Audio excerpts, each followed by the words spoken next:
Very nice place to unwind here, and this is called the Vintage.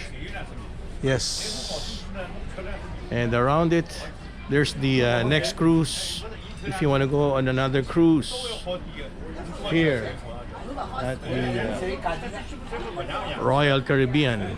However, this boat was specifically made for the Chinese community,